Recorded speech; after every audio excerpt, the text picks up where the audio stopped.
Today we reflect on the extraordinary life and career of Shirley Strachan, a bold and charismatic figure who helped transform the face of Australian rock in the 1970s and beyond. Best known as the dynamic frontman of the band Skyhooks, Shirley's influence extended far beyond the stage. Join as we dive into the life of the Australian singer. Born Graham Ronald Strachan on January 2, 1952, in the suburb of Malvern, Victoria, he was raised in Mount Waverley by parents Joyce and Ronald alongside three sisters. Even in childhood, Shirley stood out with a mischievous spark and fearless charm. From a young age, he displayed both confidence and creativity, traits that would come to define his public persona. A memorable early story involves his being asked to leave the school sick bay after attempting an impromptu rescue on a conscious female classmate, a hint at the larger-than-life energy he brought to everything. Following in his father's footsteps, Stachan pursued a carpentry apprenticeship after high school and quickly excelled in trade school. Though he loved the ocean and was an avid surfer, music soon became a competing passion. While studying, he connected with future bandmates Freddie Straux and Greg McCainch, eventually joining their band, first known as Claptrap, later renamed Frame. His stage debut came in 1971, and despite early nerves that saw him singing with his back to the audience, it marked the beginning of his musical journey. Stachan earned the nickname Shirley from fellow surfers, a playful reference to his curly hair and high-pitched voice.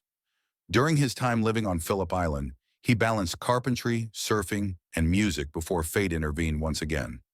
In early 1974, after original Skyhooks lead singer Steve Hill left the group, Strachan stepped in to fill the role. It was a transformative moment, both for him and the band. With Strachan leading the charge, Skyhooks found their voice. The band's flamboyant glam rock aesthetic, cheeky lyrics, and distinctly Australian storytelling set them apart. They confronted taboo topics with humor and honesty, gaining both controversy and acclaim.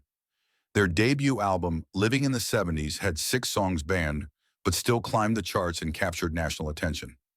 Performances on programs like Countdown cemented their popularity, and Strachan's magnetic stage presence became iconic.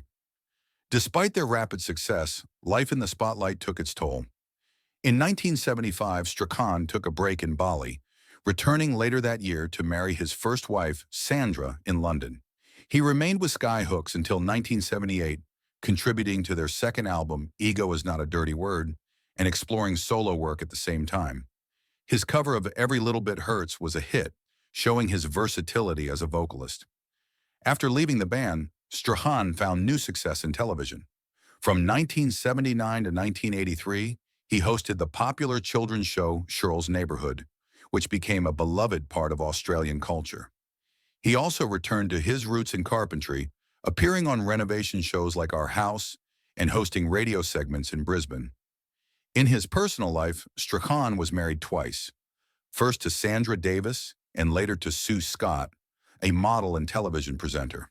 In 2001, at age 49, he tragically died in a helicopter crash near Mount Archer, Queensland, while training for his pilot's license.